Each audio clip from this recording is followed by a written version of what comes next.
NFL Inside Blitz live. The show must go on, and Ron's not ready. So it's Theodore, Sobel, and myself. Ted, how Good you to doing? see you. Great, thanks. Good to see everybody, and thanks for the nice wishes on our comment page. Week 7, huh? I think we got some stuff to talk about. One of the subjects is guys, the teams coming off the bye, and we're gonna have a few comments from some coaches on that. Wondering how you did, Cris, last week with the road favorites 9-0 against the spread. When's the last time you saw that, if ever? Well, it's clear home field advantage is improving. So no, but I mentioned elsewhere that back 25 years ago when I was following various silly systems that Yeah. I might have taken last week as an opportunity to go, well, I'm just going to bet all the home underdogs. What's the worst that's going to happen? Go 0-9 this week. Well, any thoughts on that at all, though? Is there a rhyme or reason, or it's just one of those weeks? And speaking of one of those weeks, look who just showed up. Ron, thanks for joining. Good morning. Yeah, we were talking about the 9-0 teams last week, road favorites against the spread. Any thoughts on rhyme or reason on that, or is it things happen? Well, part correction because dogs have been doing so well earlier. Part because teams are starting to distance itself, in my opinion. Good teams versus bad teams. I'm starting to see some separation.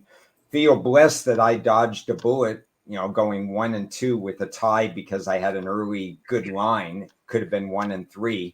So, when you can dodge a bullet when favorites do so well, especially road favorites, I'm okay with it. Were those clown faces for the Jets special team? That's not what I saw. Okay, stuff happens. I didn't know Scott Norwood's son was playing for the Bills. I love it.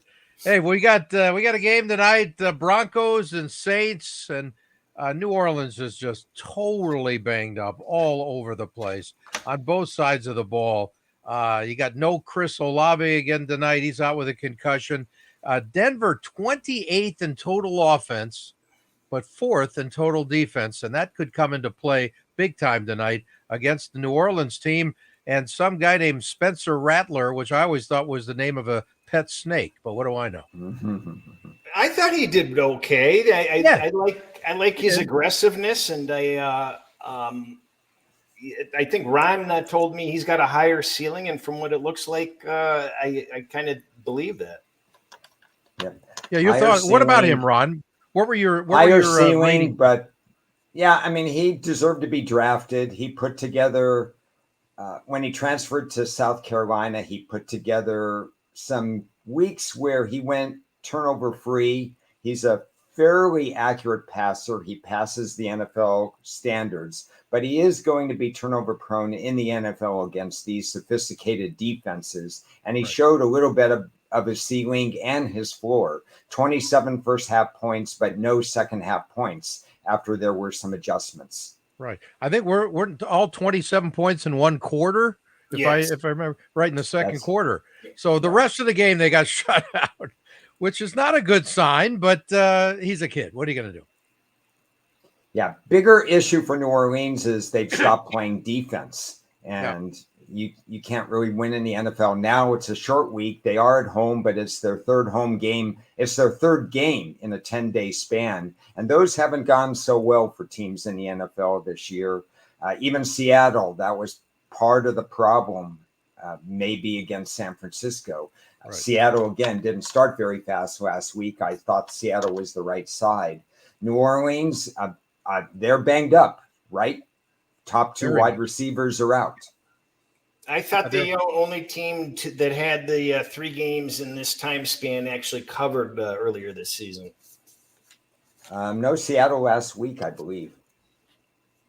Okay, of course, the storyline is off the field tonight with Sean Payton being back in New Orleans for the first time against his old team. Don't know how much of a factor that is. He didn't exactly leave not liking the organization. He has very close ties there. Well, that's what I was wondering. It dawned on me because people wanted to bring up this revenge mode, and I'm thinking, what Revenge revenge? for what? There's no revenge. The crowd is expected to give him a warm greeting, and then I wouldn't think he would want to rub it in New Orleans. No, I think the only thing you have to worry about is if he starts crying during the game too much and he's not paying attention. No, there's no revenge at all. Not revenge, but that doesn't mean he cares about winning there. Of Obviously, extra special there. And if Denver does break out, let's say they lead 10-0, what do you think the fans are going to say about, hey, we got Dennis Allen. We're excited about this. I don't think they would. Yeah, Dennis Allen, that's a mismatch right there, isn't it? Anyway, so and your thoughts on Bo Nix in the last few weeks? He's looked good at times, and at other times he looks like a rookie, which is exactly what we expect at this stage, right?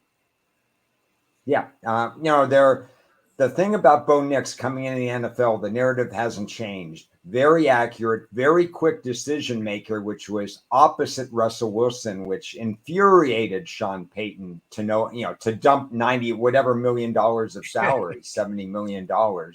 But he's not going to stretch the field, certainly not in his first year. And he doesn't have that top 10 tight end to rely on. Yep. I think we can only spend so much time on this game, frankly. I consider it a teaser game for the Saints at home. Can you find a way to go to the window on this, Ron? I did. We talked about it on Tuesday. My power ratings were Denver favored by 1. New Orleans opened 1.5. I didn't see any reason why, with the shorter time span, compressed time span between games, with the way New Orleans came out of the game health-wise and so on. I already have a ticket on Denver in this game. Obviously not at the current odds. There's no value at the current odds. But the odds are 2.5 right now? No, it's 3. Oh, it got to 3. Okay. Yeah. Wow. Okay. Yeah, there's no way you could touch that. Yeah, that's steamed completely out of range right now. I think I recommended to 1 or 2 people offline already on Tuesday. We saw some movement, and Denver was already a small favorite, that you could probably get them in the money line. That hadn't adjusted as much. You could get like -118, -120 at the money line. But once you start leaving the Denver -1, there's no more value there. That's where the number, I thought that's where the number would be. I like kind of Denver in general, but getting the point and a half was the way that I chose to go with this game. Yeah. Two favorite words, early value is always a nice thing. Get it and get it over with, and you don't have to think about it anymore. And that was part of Cris and our discussion on Tuesday for those who missed it. There's reasons to bet early and there's reasons to bet late. So you want to have that conversation, go back to that. It's pretty early in our conversation, so it's there on the Tuesday show. I'd like to just hit on this just because it was part of the original topic we had before we got on the game is, the market always catches up on the teams, but that happens every season. So, what happened last week, as I heard somebody else say, will never be seen in our lifetime again. It's just an anomaly and it's just a coincidence. And I don't think there's anything to really glean from it. Do you, Ron? No. And will there be an overcorrection the other way? No, I don't think there'll be an overcorrection the other way. There'll be certain games that teams are more valued than others. There are quote unquote public teams and not public teams. And you have to have the stars align in an incredible way to have all these public teams be road favorites or the non-public teams be home dogs. It's certainly once in a decade. Well, 0 for 9 is once in a lifetime, but even like 1 in 6 is not going to happen every year. It's going to happen. It's going to skip 5, 6, 7 years. Right. The trends are on various mediums like SDLQ and similar. So just to answer that question. Yeah. Go ahead, All right. Ted. What's next? Well, let's spend at least 10 seconds on the London Jaguars with against New England. If you wake me up early for that game, please put me out of my misery. I don't want to see 1 second of that. So get it. I can't wait for it to be over. So that means the real week starts. Any thoughts on the game at all? At what is it, around 5.5 or 6? Did it ever get to 6? There's a couple of weak sixes. A couple of weak teams. Oh, has it gone? No, it's still there. There's a couple of 6 minus 115s available. You guys doing anything on that game with these two teams? I'm looking the Patriots' way if I can get a bump up in the line a little bit. Yeah, the only situations I have requires New England to be at +7, so I'm pretty happy to be on the sidelines. Right. Sort of like to see Ramondre Stevenson play, and I don't know if he's available or not yet. They could use him. You know, it's funny. I think it takes more of a leap of faith to give points in Jacksonville right now, the way that they're playing, than to have a leap of faith with New England. But the roster of New England and the banged up offensive line and the lack of real wide receiver talent, Jacksonville has more talent, but boy, laying points with Jacksonville is dangerous right now. Yeah. My initial reaction on that was with New England, that's not enough points. So I think the line is probably right, but I think that it's too high in reality. Okay, is there is the line right in the Buffalo Tennessee game? Is it a little bit high coming off the win? And you know, it's not like Buffalo did anything very special. They squeaked out a win and almost blew it on the road when they should have won easily. My numbers have the line exact. So it is fair. And it's not necessarily a function of Buffalo. It's a function of Tennessee. Right. Well, Buffalo. My number is 8.5 in the game. So. Okay, there you go. So it's right there. Amari Cooper, I guess, is still questionable whether or not they're going to use him if he's even ready to play in this game. But nice pickup, guys. That's sort of what the doctor ordered there, huh? I'm not sure, how much he's going to add. He really wasn't doing much so far. Obviously, Watson was throwing to him, but that's part of the package there. I have to look back at Esteen's time speed you put up, whether or not they want to use him. I think in this particular case, Denver, any one of those three running backs could find cracks in New Orleans' run defense. I think that's a matchup thing, going back to that question that Russell answered. So if I'm Peyton, I'm riding the hot hand against New Orleans at running back. Right. And I think one of the amazing stats of the year is Josh Allen. I believe he led the league in interceptions last year with 18. And the last time I checked, he still hasn't thrown one yet. I mean, that's an amazing, impressive number. For him, too. For him, it is. It's amazing. It's an amazing turnaround. Yeah.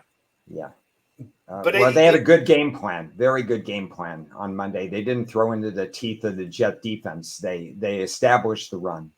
But they're not doing anything special. They're still relatively predictable. Yeah. Well, they don't have a lot of playmakers. That's why they got Cooper. So, you got to add something, and they could use another one, but you get what you can get at this stage of the year. It's going to be fascinating over the next week or so, the trade deadline coming up, if there are any other deals in the works. What about the Battle of Ohio? Cleveland at home against Cincinnati. Are the Browns just spiraling into the toilet too fast? We don't really care anymore. Well, what about the ugly stepchildren of the Seahawks Falcons you skipped? Did I skip them? Well, you can talk about them too if you'd like. We'll get to that next. Okay. I said yesterday, I don't know what it is about Cincinnati because they're not especially elite or anything. They're, I consider them above, above normal. I mean, they're right. I don't know, a 8 to 15 team or 8 to 12 team, maybe. I just feel like that. And they're just, predictable. They should be better. They're predictable. I feel comfortable with them, if that makes any sense, for being not a great team. Right. We try to look for teams that we don't feel have a wide variance, and that usually doesn't happen on mid-range teams, and the Bengals are a mid-range team at the moment, but I feel comfortable knowing who they are. Well, I always go back to their ownership, and I think that's part of the problem, where they can never get over the hump because of that. They don't spend the money for a lot of different reasons, and none of them are good. And, they should be better. They should be better than this at this stage after, growing over the last few years. Everybody's excited about how they shut down the New York Giants, allowed 7 points or whatever they allowed. And it's the Giants. Yeah. And it was a situation where everybody's saying, this is what, the defense coordinator, he's good. He's working with the pieces and so on. But this is the Giants. This is Daniel Jones with no internal clock.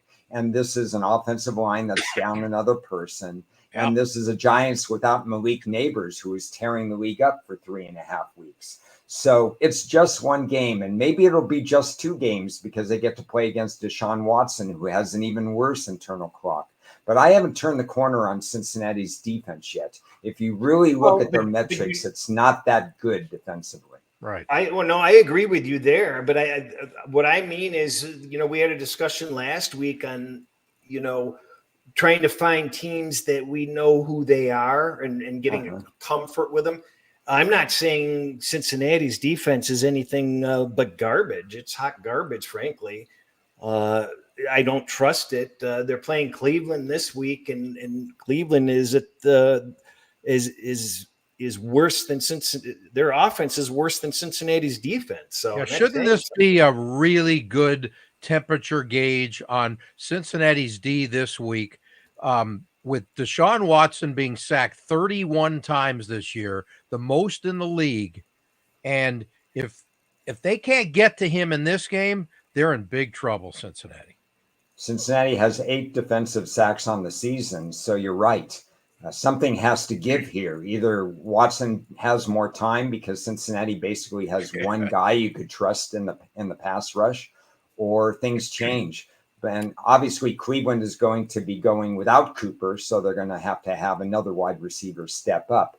Yep. Cleveland's best course of action is similar to how a lot of teams without a true lack of talent or belief in their quarterback, they're going to try to shorten the game. They're going to have to try to run the game. I don't know the verdict on whether Nick Chubb is playing. I think he's playing. That's a possibility. And, at exactly what level he's at, we're going to find out. But he's a tough runner, and he could have success against Cincinnati. They could shorten the game. It would help Watson and the whole team if they got out to a better start. Yeah, they're going to have to. Did the line move at all in that game? Yeah, it's actually it's moved. It moved up to 6.5, and then now it's back down to 5.5. Okay, that's a hell of a move. There's some 6s out there also. I don't. To answer Dan's question, I think Cleveland is pumping the brakes a little bit, but I don't think they quit, so to speak, in an in-state rivalry game, so to speak. Nah. It's a little early to be quitting, too. I think the Browns will show up this week, and that's my concern with laying points with Cincinnati. I think that they're more of a money line play. I wouldn't tease them unless they're getting over 285 on the money line. But that's my look at it. Do you have any look on it, Ron? I would like to take Cleveland, but I'm going to make it a game time decision. There are some factors that tell me I should. It's just hard to back a Deshaun Watson team with any real money. So obviously Ron has a concussion. It's a game time decision for him. Yes. Game. This is a tough one to get too excited to put your money on. The Brownies, what can I say? But you know what? Typical division game. It should be reasonably close. If Cleveland let's get to some more exciting matchups. You mean like Seattle and Atlanta? which is Chris's favorite game of the week, obviously. I got nothing on that game. I don't even know why you went to it. Well, you mentioned it. Yeah. What about the Falcons and their offense? They've averaged 33 points a game over the last 4 weeks. That's pretty good stuff. Yeah, depending on how Geno Smith does in the first quarter, which hasn't been as good as other quarters, this looks to be a shootout. Yeah. So you like the overs at 51.5? No, I'm not playing the over-under, but I have a like to Seattle that I have. If I had to pick, I'd pick Seattle. Yeah, I lean Seattle, but my numbers are right there. All right. Texans at the Packers. That's one of the interesting matchups of the week. Green Bay continues to improve, although they also special teams issues, Ron. We talk about them. That's been one of their tough stats over the last handful of years. They signed kicker Brandon McManus, who was a pregame show guest of mine several years ago, and we stayed in touch a little bit. And I texted him, "Hey, congratulations joining the Packers." And Ron and I talked about the fact that his time in Denver, that's sort of a nice pickup in Green Bay because he could play in the cold when it gets to that point. I think that's going to be huge as long as he can, still be what he was before. Yeah, these are two, I think Cris would agree, these are two ascending teams. These are two teams to be absolutely reckoned with.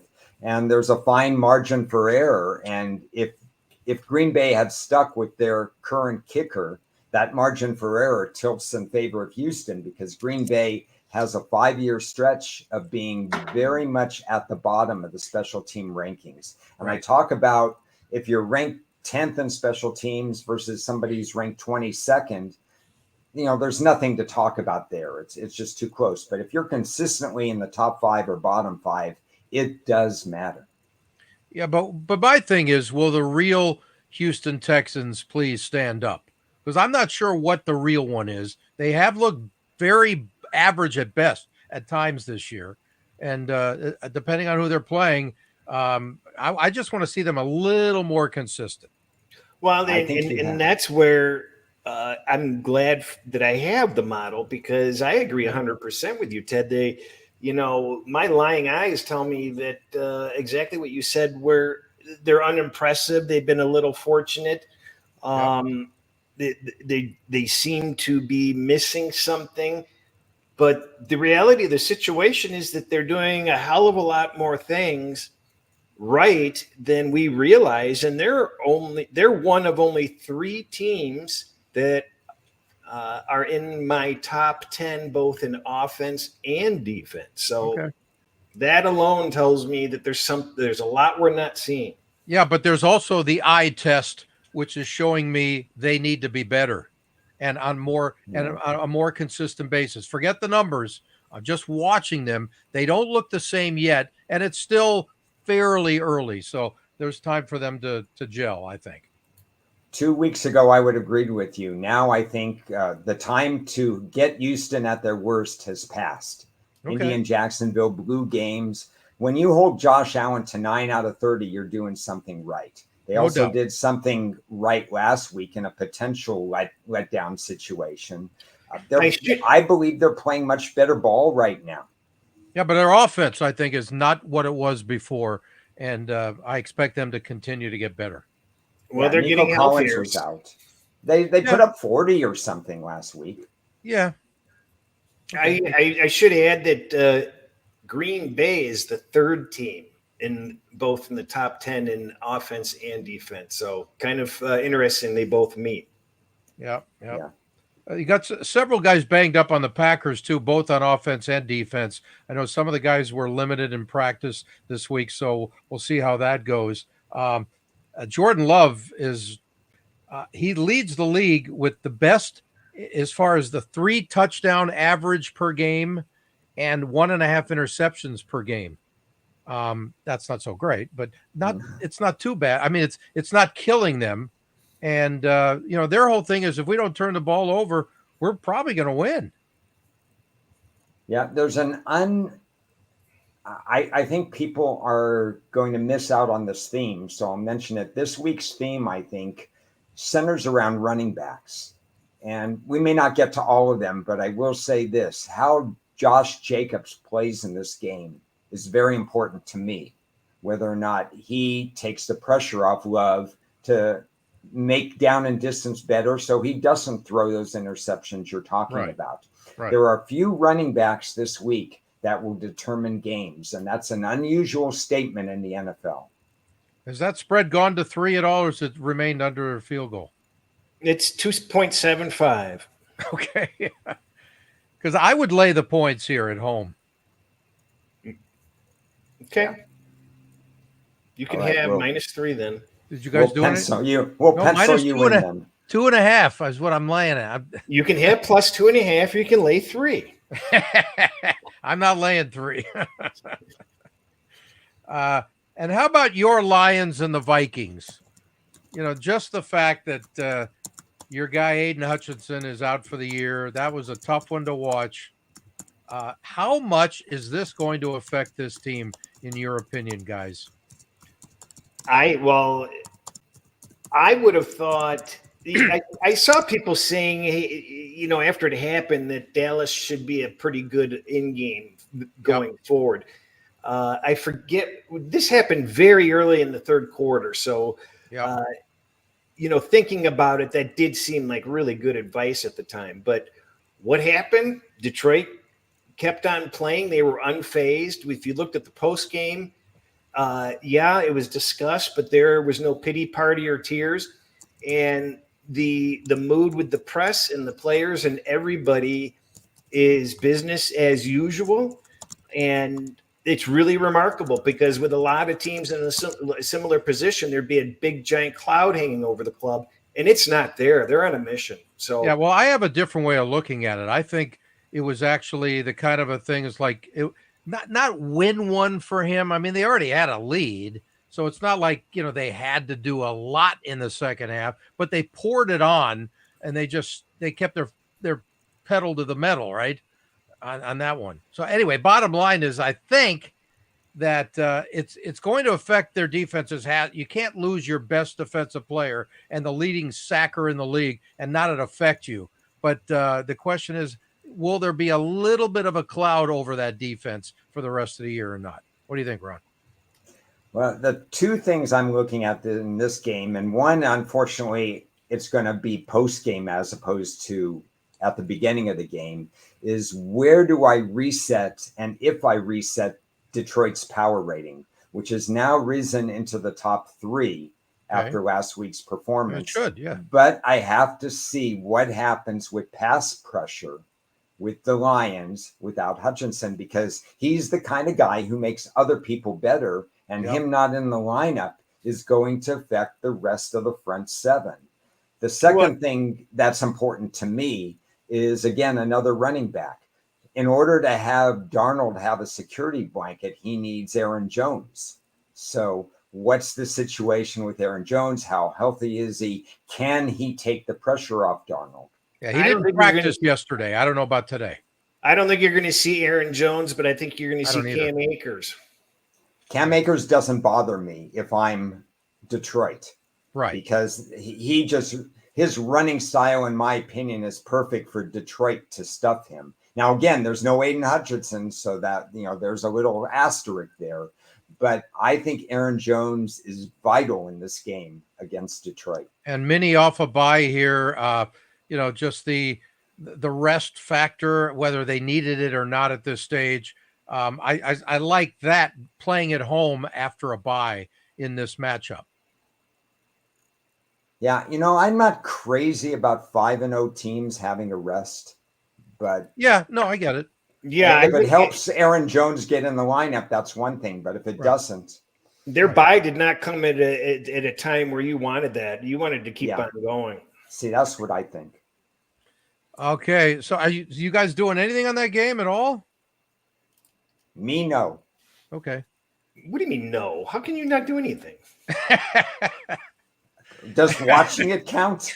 Come on, Mr. Lions. You got something in this game? Oh, I think that's a very teaser-friendly game. Okay. Either way. Yeah, I think what you do is you tease. Potentially, you definitely need to tease Detroit now, and potentially you can tease Minnesota later. Right.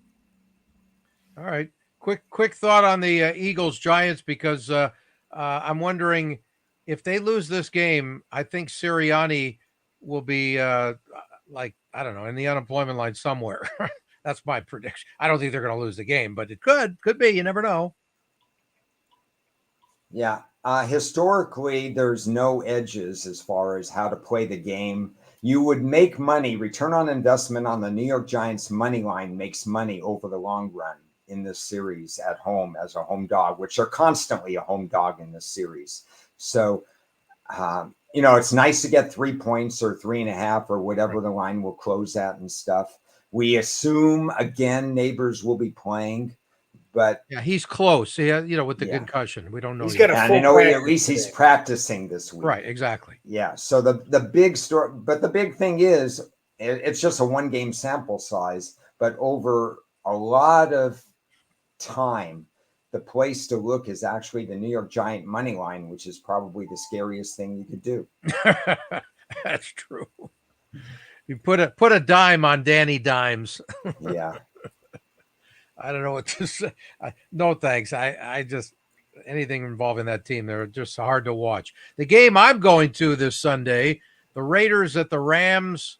I got to wonder about the locker room right now for Las Vegas. What is going on there? Is this the give up factor? We're done with Devontae. I mean, he's your best offensive player. And we knew this was coming, but the question is, was it the right move for them from a locker room standpoint? What do you think? Yeah, why do you want somebody in your locker room that doesn't want to be there? I don't know if he didn't want to be there. Look, he'd rather be with a better team, obviously, but he liked being there. I talked to him a couple of weeks ago, but the situation was not good, obviously.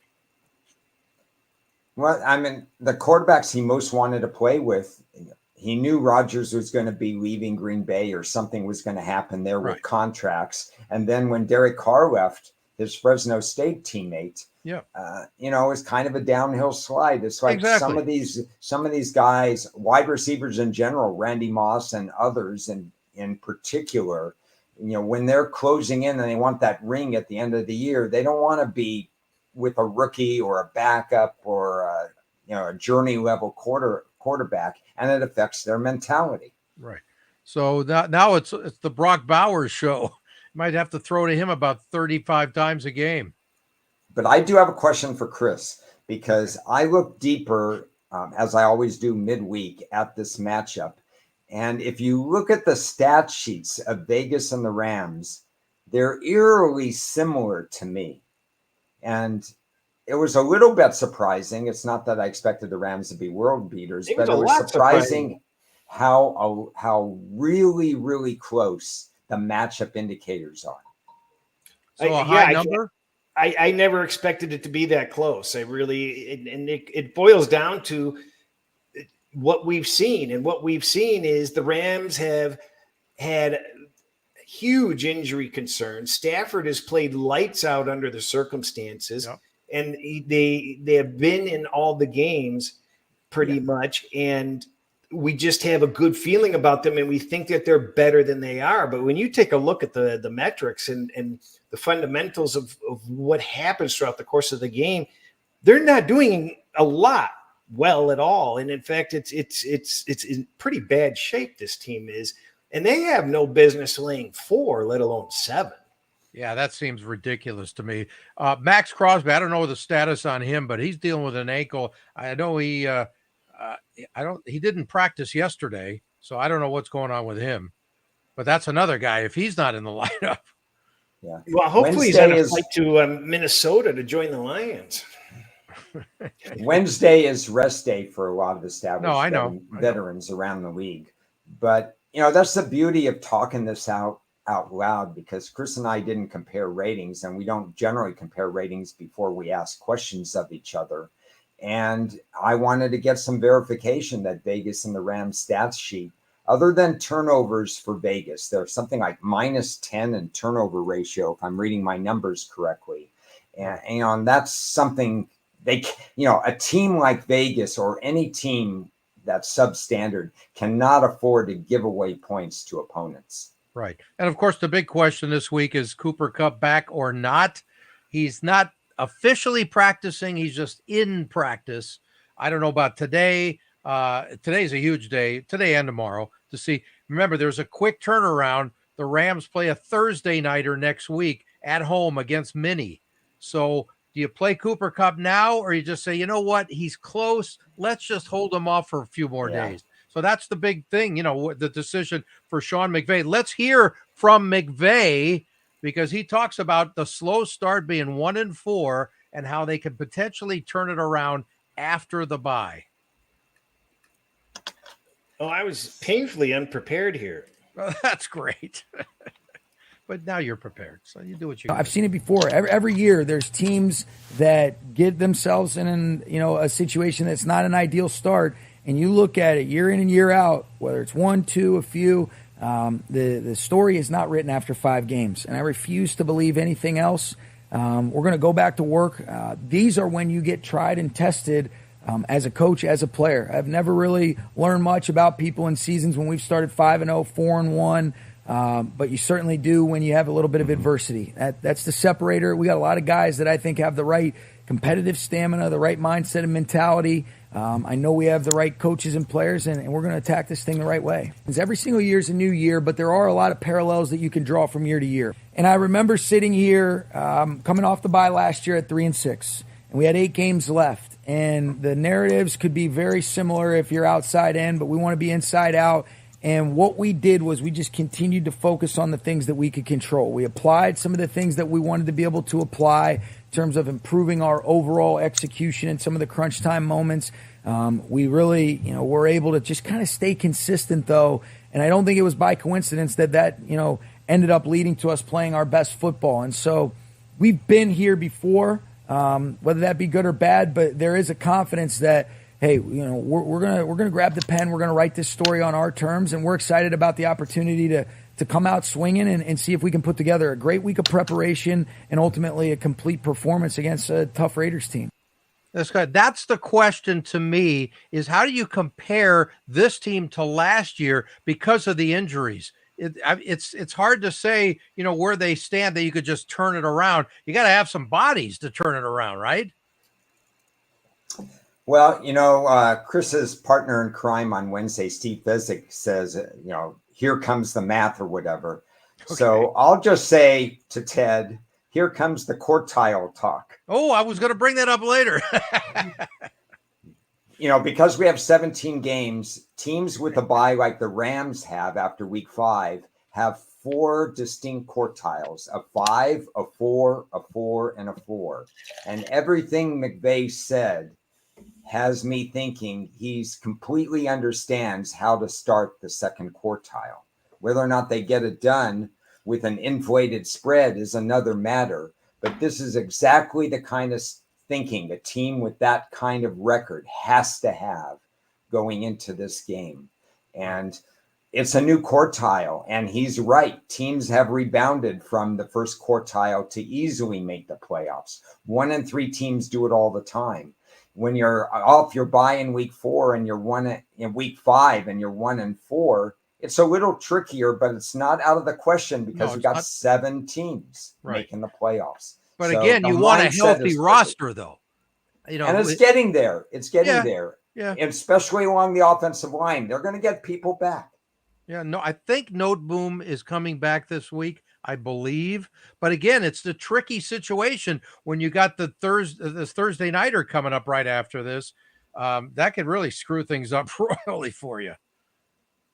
Yeah, I don't know why they would bring Kupp in when you've got a short week game coming up afterward against a more difficult opponent. Right. Yeah, so we'll see. That's a huge decision. Are you guys doing anything on this game at all? I would have strong consideration for Vegas at 7, but I want to see more of the Friday injury report first. Yeah, absolutely. And Vegas, by the way, leads the league in interceptions with 7. So if you don't have Cooper Kupp and you don't have your regular guys there, they'll be assuming Max Crosby can still put the pressure on where he needs to. That's a nice number to have on your defensive side for sure. All right. Vegas has 2 defensive interceptions. I got him at 7. Okay. Well, we have a disparity. I will look it up while you go on to the next game. That's okay. I think you're looking at last year. I'm joking with you. The rematch, the word I absolutely despise, of the Super Bowl, because it's not the same teams, although they're very close. San Francisco, Kansas City, same old story, except for this time it's by the Bay. Patrick Mahomes has never lost to this team, a perfect 4-0. I love the matchup. It should be a really, really fun game. I think it's going to tell us a lot about both teams. Okay. Your answer to the other question is Vegas has thrown 7 interceptions. Oh, they've thrown 7. Okay. Yeah. They only have 2. And remember, they have a -10 turnover ratio. So right. They got problems in that area. If they had 10 interceptions, they would be leading the league, I think. Well, no, I think the bottom line for you is if you were on the team as a third-string quarterback, they would be considering playing Ron this week. That's part of the problem. Remember the name David Hum? Yes, I do. A long-time backup. Lefty quarterback from Nebraska. That's where I want to be. I want to be David Hum, sitting on the sideline collecting my paycheck. Yes. Well, my favorite one is Tom Ramsey, who I used to work with, former UCLA quarterback, who played a long time, and he actually hurt his hand from holding the clipboard for too long. But he got paid for it. They didn't make the money they're making now, of course. What do you think of the line on that KC San Francisco game? It's in the neighborhood. I lean toward the Kansas City side, but it's when you get to that range, it's pretty close. You've got the revenge factor and the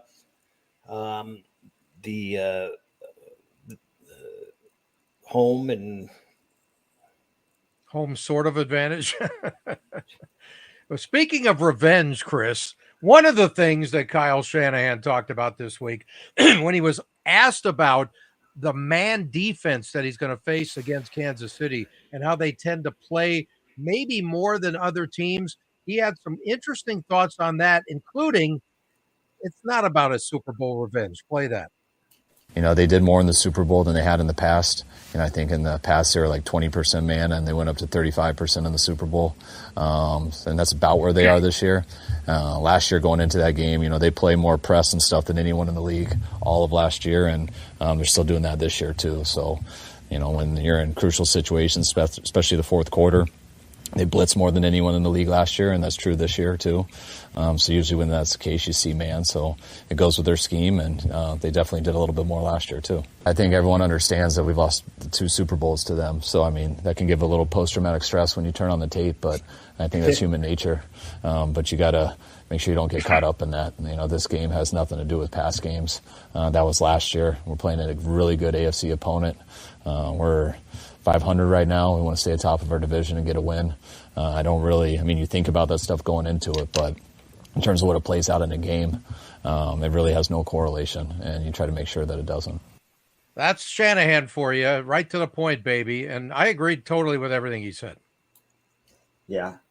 We talked about David Hum, so let's talk about if I can't be David Hum, can I replace Mike Shanahan in the fourth quarter when the game is on the line? With his dad?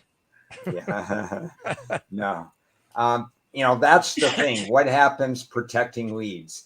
I understand about the revenge factor. There's something to it, but that's not how this game hinges. The game doesn't hinge on the revenge factor. The game doesn't also hinge, in my opinion, on Andy Reid with 14 days because San Francisco has 10 days. So you're kind of recreating the fact that both these teams have a lot of rest. The past memory, and I talked to this with Cris a little bit, is that San Francisco won last year's Super Bowl in everything but the final score. they needed about 7 things to go wrong, an injury, a this, a that, and something like that, and they didn't get the win. And Pat Mahomes worked some magic, and they got the win. But San Francisco was the better team last year, and that's what San Francisco has to think about this year. Yep. Well, I don't think they are the better team this year. The San Francisco's defense is almost in the bottom 10, which is hard to believe. And even Kansas City's defense isn't in the top 10. We thought that was their strength. So both of these teams are down on defense a little bit. And you know what? It just seems like this year, whatever script you expect, it makes way too much sense that Kansas City gets their first loss this week. San Francisco goes 1 game over 500. That's just the way we kind of expect things to go down. Right. It completely disrupts our mental energy if Kansas City goes 5-0 and San Francisco's below 500. So, yeah, I when I'm handicapping this game, it's really funny the way I ended up looking at it. It really wasn't about Kansas City at all for me. It really came down to what's going on with San Francisco. And if there's one guy that personifies what's going to happen if San Francisco is going to win this game, I think it's George Kittle. I think there's just something about him, his will to make these plays that he's been making the last 2-3 weeks. And while Kansas City, and Cris, you mentioned it, that they're not showing up as well defensively this year as they did last year, that's because one of their top cover corners is on Tennessee now. They let him go in the at the end of the season, Snead. So you've got the situation where I can't get past the fact that there's something George Kittle's going to do. And from a matchup analysis standpoint, I think Shanahan will put them in position to win. And it's up to Shanahan to then shut the door in the fourth quarter. And the good thing for Shanahan is this isn't a playoff game and this isn't a Super Bowl game. This is a regular Sunday afternoon game. Now, are you meaning shut the door like in the fourth quarter? He needs to go to the locker room in the fourth quarter, shut the door, and let his team play. Double meaning, huh? I think. I don't know what to say. Look, I agree. I love George Kittle, everything about him. I agree with everything you said, but he has to be that guy without CMC out there. He has got to be the extra guy where he's the target when you need something. And Kansas City's not been great on D, but they have been stingy when they needed to be this year. And you got to give them credit for that. They're a healthy rubber band. That's a good way. It's a good chess match. I think Kansas City's defense will have their handful. Obviously, they don't have McCaffrey, and they haven't had him all year, so they've dealt with it. Right. They have Ayuk, they have Samuel, they have Hustek, who we know came up big in the Super Bowl. The juice. Yeah, he's always good for a proper 2 or 3. So. We'll see what happens. Obviously, one team has Mahomes and the other team doesn't. Yep. But if he has a regular Sunday afternoon game, it makes it interesting.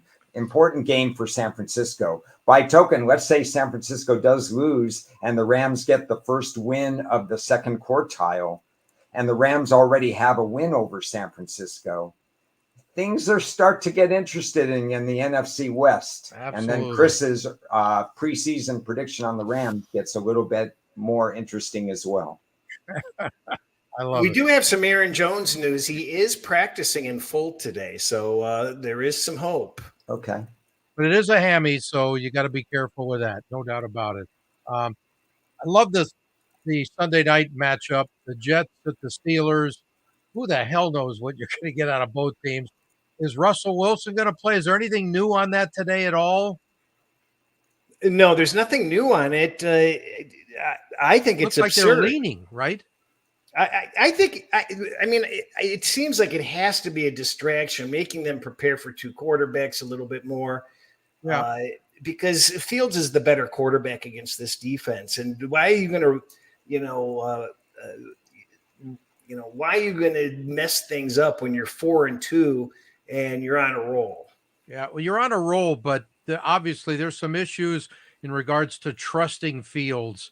And I guess he's not doing what they expect him to do the last few weeks. And so that's putting him in. And he's sort of admitted, I'm not living up to taking this job away, that it's not, I haven't earned it yet.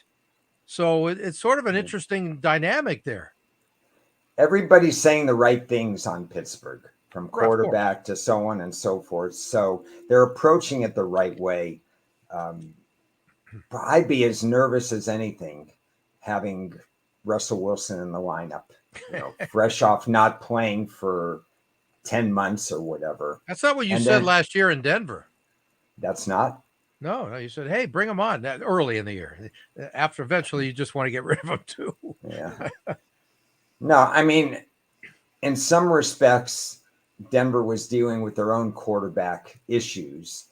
And, they gave him a big fat contract and so on. But the Peyton Russell Wilson dynamic didn't work almost from the start. Right. Because he holds the ball too long. He tries to make plays that aren't there. I agree with Cris. That's not going to work against the Jets. Right.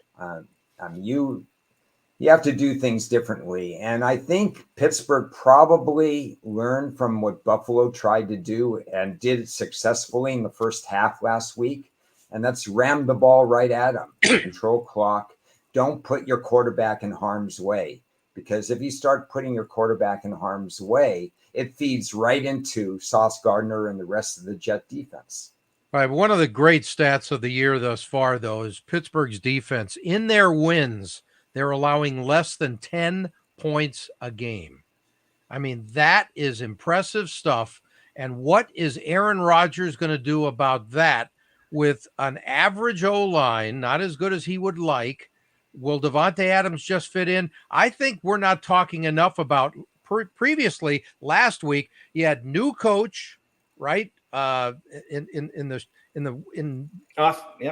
a short period of time, trying to turn things around. They were incredibly lucky to be in that game. Ron and I talked about it on the phone a little earlier. They got a free touchdown on the Hail Mary play, and they got a field goal with that quarterback sack hit. Yeah, the sack that was just not it was a sack. It wasn't a penalty. And everybody admitted it on the air. You don't ever hear that. Everybody was talking. Even Aaron Rodgers said it in the post game. That wasn't a penalty. But anyway, that they gave him 3. So they scored 10 points in the game. Okay. Credit Buffalo. But what is this offense going to be like with Davante Adams? He just shows up in 10 minutes. He's supposed to be great. And he hasn't played in a few weeks either. I mean, your thoughts on that? It's not just plug and play. No, I think, but there is an unusual history where there's familiarity between Rodgers and Adams, and that should help out a little bit. The learning curve is faster. A little, but against the Steelers defense, it's going to be tough. It's not. I think they're laughing, thinking that this team thinks they're just going to show up and it's going to be Rodgers to Adams 19 times a game. I mean, come on. I wouldn't put it past them. This is really a case of what can TJ Watt do. Oh yeah, to get into Rodgers' face, because we saw what happened when we've seen what's happened when Rodgers has to rush things a little bit, because the receivers he had until Adams, the only one he trusts is Lazard.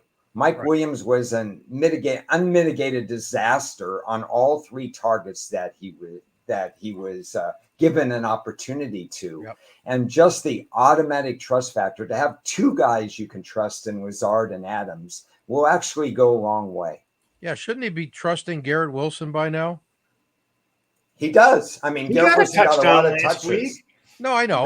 I'm saying more. I mean, being one of his key targets when it seems like it's not as much as I thought it would be. No, the defense knows it too, and they're going to put the best player or double coverage. Now with Adams, it changes the dynamic. This move is more about unleashing both of them than just getting Adams. Oh yeah, there's no doubt about that.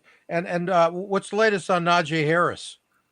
He didn't practice yesterday with ribs. That would not. I think Harris and Warren are both playing. Okay. Are you guys doing anything on this game? I have already at the openers. I have Pittsburgh plus 1.5. The line move was, or it wasn't even the openers because you could get 2 now. Yep. I think with Pittsburgh, the line move was unwarranted. I think, but if Russell Wilson starts, you better believe I'll be hedging. Okay, you got anything, Cris, on the game? Pittsburgh teasers for sure. 6 and 10 pointers, 6 and 10 pointers. Okay. All right. We covered that game. I like what Wise Guy said. Yeah, we don't usually talk about so many games, but there are a lot of good matchups this week. And it's going to be fun. And apparently Miami and Indy is one of them because we have a request that we skipped over Miami and Indy. So let me make my one comment on Miami and Indy. Okay. Fascinating from a Miami standpoint, like the Rams off the bye. What do they bring to the second quartile? Because they could be sellers at the trade deadline if they lose this game. This game is vitally important to the future construction of their roster. Yeah, as far as Indy goes, they have a ton of injuries. And I know Jonathan Taylor and Pittman and their center Ryan Kelly. I don't know if any of them are going to play this week. Yeah. So, can you think of another week where Kansas City and San Francisco could be playing and nobody's talking about that game? Yeah. I mean, Houston, Green Bay, I'm more interested in. Minnesota, Detroit, I'm more interested in. Even the horrible matchups like the Jets and Pittsburgh have like some interesting storylines behind it that makes it actually interesting. And Baltimore, Tampa Bay could be quite the shootout. People underrate Tampa Bay's offense. That could be really interesting. How about Baker leading the league in offensive TDs? I mean, that's outstanding. And I think he is under the radar in a really good way because there's just something about Baker and Tampa Bay that people are not thinking of them, but shouldn't they be the favorites to win their division now? Are they the favorites, by the way? No, they're co-favorites with Atlanta, aren't they? Okay, I like them better than Atlanta. Well, yeah, Baker's finally he's in the exact same situation as Darnold in Minnesota. Yeah. Give a quarterback that's not going to make mistakes, wide receivers and a running game, and look what happens to that offense. Right. Yeah, I think for me, Baker Mayfield is this year's Matthew Stafford of last year, where I undervalued Matthew Stafford's impact on the game when healthy in 2023. I did not think Baker Mayfield could replicate 2023, and he's doing that and more right now. So just hats off to Baker Mayfield. How's the Jonathan Taylor practice again? Oh, good. Did not practice or is practicing? Did not. Oh, that's not good. Okay. Sorry. I don't think he's going to play. I don't either. No. I think Richardson, though, will start. Here's my question on the Tampa Bay game. How's their rush D against that Baltimore ridiculously impressive rush game? Very good. Okay, because it's going to have to be. Great number for Baltimore, 146 yards per game more, averaging more than their opponent on the ground. Yeah, that's their insane. Splits are crazy. Splits are crazy right now. Yeah. Well, they deserve all the credit in the world. And it's a real good game. Cris and I touched on it briefly, but the situations are all going to be on Tampa's side. This is I like Tampa in this game. An amazing matchup. I mean, they're going to have to step it up because Baltimore is a complete team. Right. But it's no doubt. It is a fascinating matchup. One of, like you guys said, many this week. Is it 3.5 still? Yes. Okay. It's been a solid 3.5, right? I want to change the topic because I'm elderly and I'll forget to bring it up again. What are you guys aware of this new strategy with the blocking of the kicks? What they're doing is they stay as soon as the ball is hiked, they push down on the center and that allows the one guy to get through. And there's been two kicks blocked using that strategy. It started at the end of last year, and there's several teams trying that strategy. No, I haven't noticed it, to be honest. It worked 2 weeks ago in the Okay. Giant game, I believe. Yes. Am I the only one who noticed that Cris really is old? Because I haven't heard the term hiked used in a while. Most people say snap these days. I love it. I think I'm a hike guy, but way to go, Cris. Bring that baby back from museum. I'll never catch on to snap. It's like catching on to. It's like changing from San Diego Chargers. That's true. Or the Vegas Raiders, and you even live there. What can I tell you? So are you guys playing Tampa? Are you going to play them over a field goal? You're not.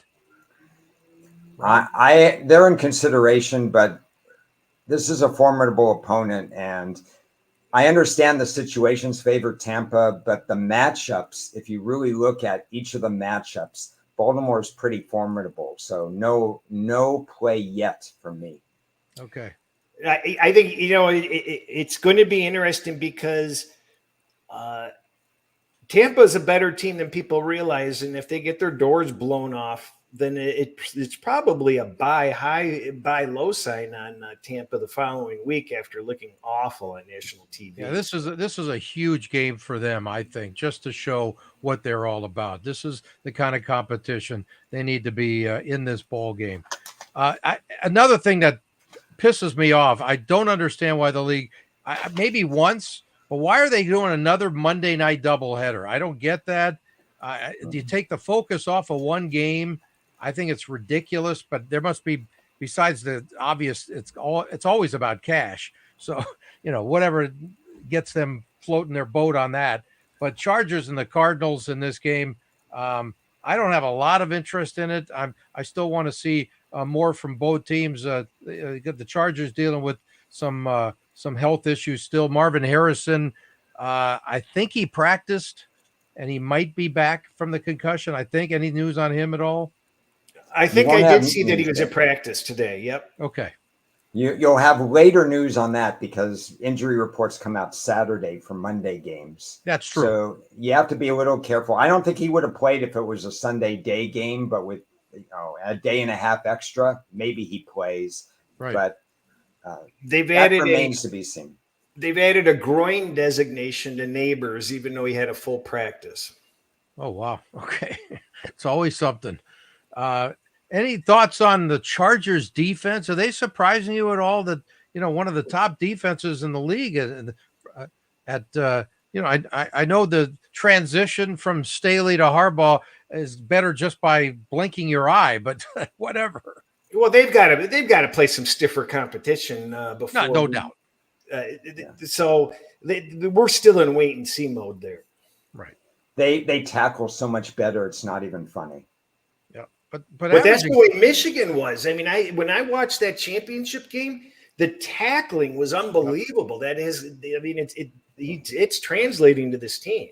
Yeah, it's an underrated aspect, and it's why that I wish I could have pulled the trigger, but based on my numbers, and they were tricky numbers because the Chargers got like 5 players back from injury and suspension last week. But the bottom line is in a way, the Chargers were undervalued against a Denver team that doesn't stretch the field offensively.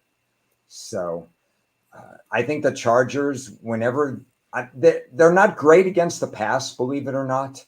So they can be beaten a little bit over the top. They have Derwin James, but he's a safety, not a corner. So he does a lot of different things at the line of scrimmage as well. So there are wide receivers in this league that can beat the Chargers, but they're gonna have to do it with route running. Yeah. So do you like Arizona at all at home taking some points? Arizona is my number one dropping team over the last trailing 5 weeks. So, we had some optimism on them after week 2 or 3, and it's been downhill. We gave them the kiss of death. Yeah, It is puzzling to me how Arizona's offense kind of stopped the last 2 weeks against opponents that it shouldn't have stopped against. So if I'm even to do anything on this game, it requires more work on my end. And right now I haven't put in that Monday night work. Is it possible, guys, that you can have another flight back from London where the head coach, they could have left him at the airport in the UK in Peterson for Jacksonville?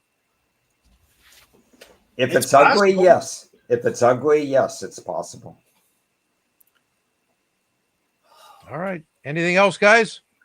I just got the Houston Green Bay update. All right. Mixon, limited participation. Is he supposed to go, though? I think he's going this week. Okay. But it's still too early to tell. Okay.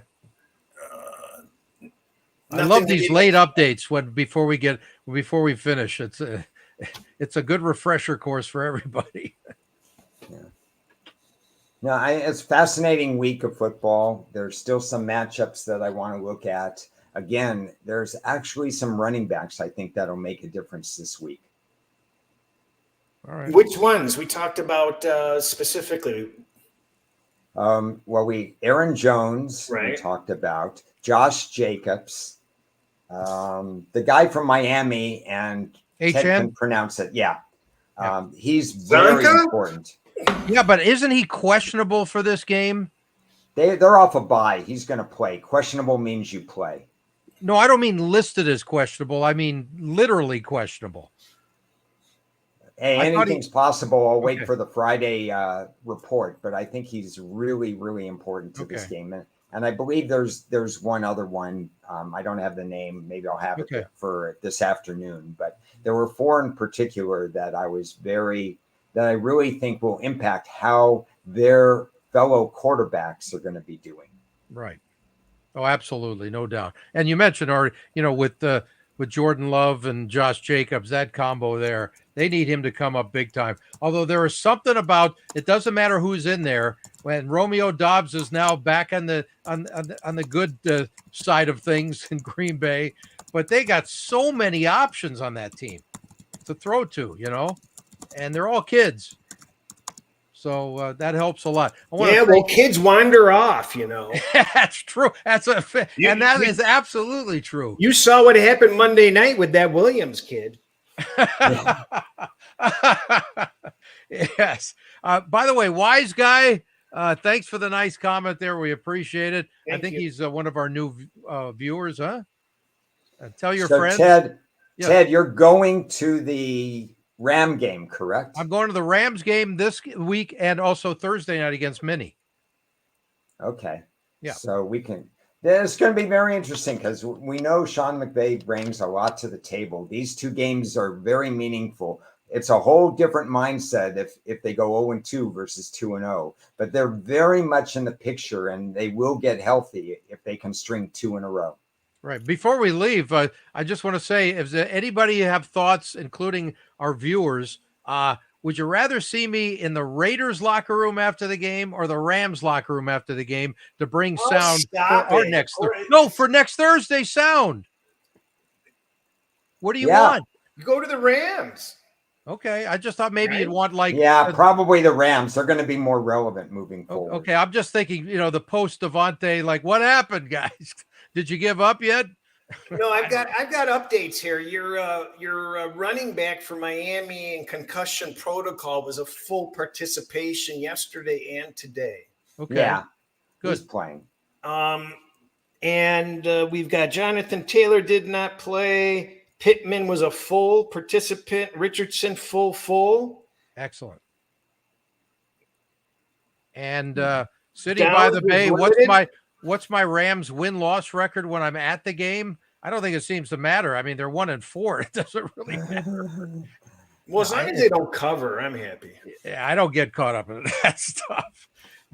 They blamed losses on me too many times in the past, and I didn't even suit up, so screw them. All right, guys, anything else?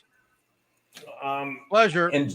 Enjoy the weekend. It's good. Yeah, have fun, everybody. A great slate of games. Shoot pool, not people. Oh, you got it. Have fun, guys.